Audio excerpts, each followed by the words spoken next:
উত্তরটা খুবই ভয়ঙ্কর। এই উত্তরটি আমি খুতবার শুরুতে পড়েছি। তিনি বলেন, ফালা সদ্দাকা ওয়ালা সাল্লা ওয়ালাকিন কাযযাবা ওয়া তাওয়াল্লা। সে আসলে সত্য গ্রহণ করেনি এবং সে নামাজও পড়েনি। তিনি কাফির সম্পর্কে বলছিলেন। তিনি দুইটা জিনিস বলেছেন, এই লোকটি সত্য গ্রহণ করেনি এবং নামাজও পড়েনি। কথাটা ভাবনার উদ্রেক করে। যদি বলা হয় সে সত্য গ্রহণ করেনি, আমার আশা হলো তিনি বলবেন লা সদ্দাকা ওয়ালা আমানা, কিন্তু তিনি বলছেন লা সল্লা। এর মানে হলো আল্লাহর সত্য গ্রহণ করার ব্যাপারে তোমার অন্তরে কিছু একটা মিসিং আছে। না না না, বাচ্চাটা বলে আমি আল্লাহকে বিশ্বাস করি, আমি মুসলিম। হ্যাঁ, তুমি এখানে মুসলিম, তোমার মাথায়, কিন্তু এই সত্য তো শুধু তোমার মাথার জন্য না, এই সত্য তোমার অন্তরের জন্য। তুমি এখনো অনুভব করছো না যে ব্যাপারটা কেমন সিরিয়াস। তুমি এখনো উপলব্ধি করছো না যে এটা কি। মাঝে মাঝে কোনো বিষয় তুমি জানো হয়তো, কিন্তু এই নিয়ে চিন্তা করা থেকে পালিয়ে বেড়াও। এটা সত্য, তুমি জানো বিষয়টা কিন্তু চিন্তা করতে চাও না। আর তাই এটা যেহেতু মিসিং, ঠিক এই কারণে আমি সহজেই নামাজের কথা ভুলে যাই কখনো কখনো, এবং তুমিও ভুলে যাও কখনো কখনো। এমনটা ঘটে কারণ আমাদের অন্তর কিছুটা বিভ্রান্ত হয়ে পড়ে। দিনের এই সত্যতা, আল্লাহকে সেই সত্যটা, সেই অকাট্য সত্যটা আমাদের মস্তিষ্কের পেছনের কোনো একটা সেলফে গিয়ে পড়ে থাকে। আমরা অন্য কিছুতে ব্যস্ত হয়ে পড়ি এবং এই নিয়ে আর চিন্তা করি না। আল্লাহ এটাই বলেছেন। সুতরাং তোমার নামাজ পড়া আল্লাহর প্রয়োজন নেই। এমনকি তুমি যদি নামাজ পড়ো, আমি পড়তে বলছি এই কারণে, তখন কি করো? নামাজের জন্য কিভাবে নিয়ত করো? তখন আমি 4 রাকাত নামাজ পড়বো, দাঁড়ালাম, কারণ আমার আব্বা বারবার পড়তে বলছেন। আল্লাহু আকবার। নবী সাল্লাল্লাহু আলাইহি সাল্লাম আমাদের বলেছেন, নিয়ত সঠিক না হলে কাজের কোনো মূল্য থাকে না। ইন্নামাল আমালু বিন্নিয়াহ, ইন্নামাল আমালু বিন্নিয়াত। এমনকি যদি তুমি কাজটা করেও থাকো কিন্তু তোমার নিয়ত ছিল আমি শুধু তোমাকে বিরক্ত করি, এটাই তোমার নিয়ত, তখন এই নামাজ আমার যেমন কোনো উপকার করবে না, ঠিক তেমনি তোমারও কোনো উপকার করবে না। তোমার সত্যিকারের আন্তরিক নামাজ থেকে একমাত্র যে উপকৃত হবে সে হলো তুমি নিজে। এখন এটাই সেই প্রশ্নের উত্তর যে কেন একজন মানুষ নামাজ পড়ে না। আরও 2টা কথা তোমার সম্পর্কে বলতে চাই। তার মাঝে একটা হলো নামাজ পড়ার উদ্দেশ্য কি, কোন কারণে পড়ব। কারণ তুমি হয়তো ভাবছো নামাজ পড়ার উদ্দেশ্য হলো তুমি যেন জাহান্নামে না জ্বলো। নামাজ পড়ার উদ্দেশ্য হলো তুমি যদি নামাজ না পড়ো আল্লাহ তোমাকে ঘৃণা করবেন। নামাজ পড়ার উদ্দেশ্য হলো তুমি যদি নামাজ না পড়ো তুমি শাস্তি পাবে, অথবা তুমি আর মুসলিমই থাকবে না, ফেরেশতারা তোমাকে অভিশাপ দিবে। সমস্ত নেতিবাচক বিষয়। আল্লাহ ওই সমস্ত উদ্দেশ্যের কথা উল্লেখ করেননি। নেতিবাচক কিছু থেকে মুক্তি পাওয়া নামাজের মূল উদ্দেশ্য নয়। নামাজের মূল উদ্দেশ্য হলো ইতিবাচক কিছুর দিকে ছুটে চলা, এটাই নামাজের উদ্দেশ্য। এমন 2 ছাত্রের মধ্যে পার্থক্য যেন একজন লেখাপড়া করে যেন সে ফেল না করে, আর অন্যজন লেখাপড়া করে কারণ সে ওই সাবজেক্টটা পড়তে ভালোবাসে। একজন ছাত্র পড়ালেখা করছে পজিটিভ কিছুর জন্য, আর অন্যজন পড়ালেখা করছে কারণ সে এমন কিছু থেকে বাঁচতে চাচ্ছে যা নেগেটিভ। একজন কর্মচারী তার চাকরিটাকে দারুণ ভালোবাসে, আর অন্য একজন কর্মচারী শুধু চায় সে যেন চাকরিটা না হারায়। তারা একই চাকরি করছে, একেবারে অভিন্ন চাকরি, কিন্তু একজন চাকরিটা করতে পেরে কি যে খুশি, কত যে আনন্দ তার, আর অন্যজন খুবই হতাশ, সবসময় মনমরা ভাব। কেন? কারণ তাদের একজন এটা করছে ক্ষতিকর কিছু থেকে মুক্তি পাওয়ার জন্য, আর অপরজন এটা করছে উপকারী কিছুর দিকে ছুটে চলার জন্য। আল্লাহ কোরআনে যখন আমাকে নামাজ সম্পর্কে বলেছেন যে কেন আমাদের নামাজ পড়া দরকার, তিনি মুসা আলাইহিস সালামকে এই উত্তরটা বলে দিয়েছেন। যখন তিনি তার সাথে সাক্ষাৎ করেছিলেন তিনি বলেছেন, আকিমিস সলাতা লিযিকরি, আর আমাকে স্মরণ করার উদ্দেশ্যে নামাজ কায়েম করো। তোমার নামাজ ঠিক রাখো যেন তুমি তোমার রবকে স্মরণ করতে পারো। আমি তোমাকে ইতিমধ্যে বলেছি যে তোমার আমার সম্পর্কটা খুবই সীমিত, কিন্তু তোমার সাথে আল্লাহর সম্পর্কটা অনেক আগে থেকে শুরু হয়েছিল,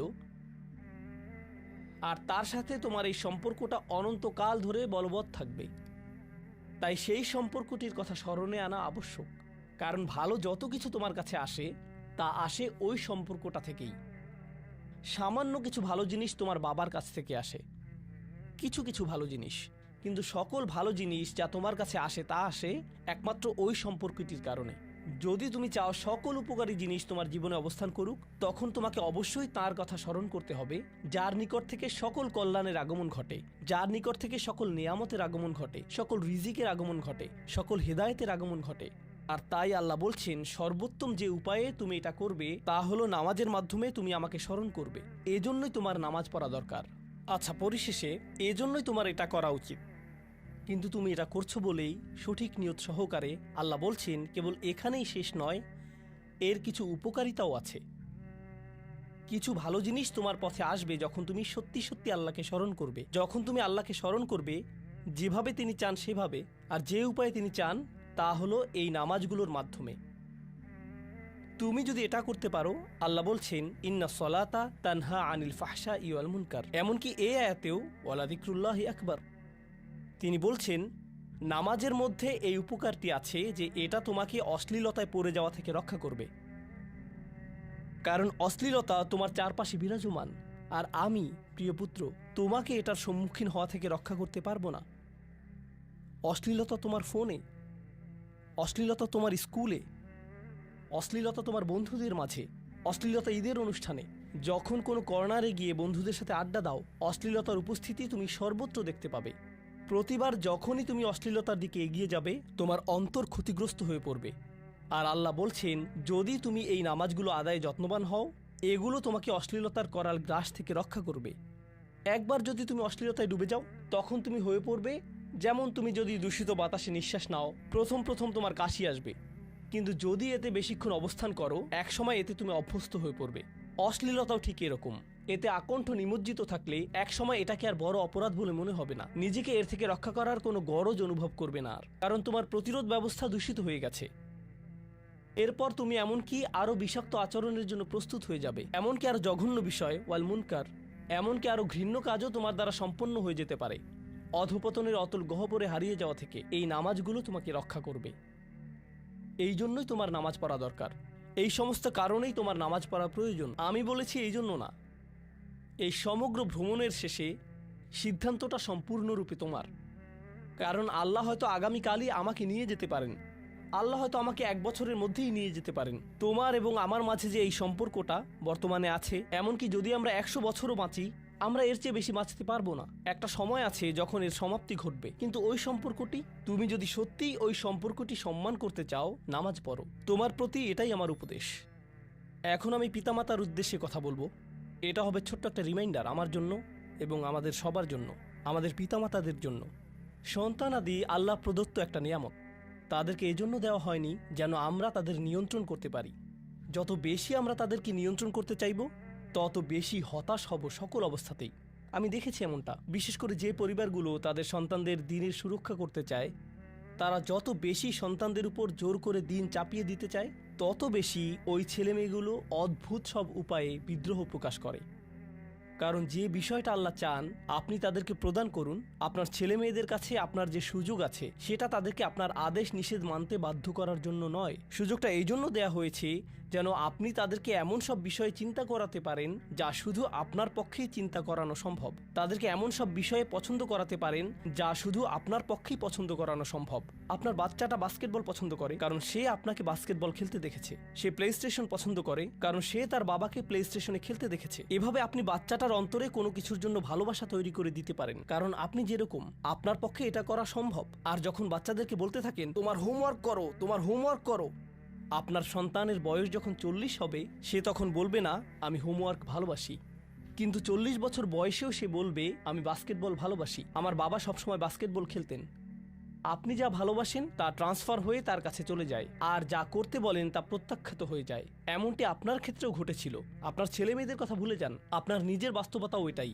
আপনার বাবার কিছু কিছু জিনিস যে আপনি এখনো পছন্দ করেন তা ভালোবাসার মাধ্যমে আপনার নিকট ট্রান্সফার হয়েছিল, আর আপনার বাবার ওই ব্যাপারগুলো আপনি অপছন্দ করতেন যা তিনি জোর করে আপনাকে গেলাতে চেয়েছিলেন। এখানে উপবিষ্ট প্রত্যেকের বাস্তবতা এটাই, শুধু সেগুলোই গ্রহণ করেছি যেগুলো ভালোবাসার মাধ্যমে হস্তান্তরিত হয়েছিল।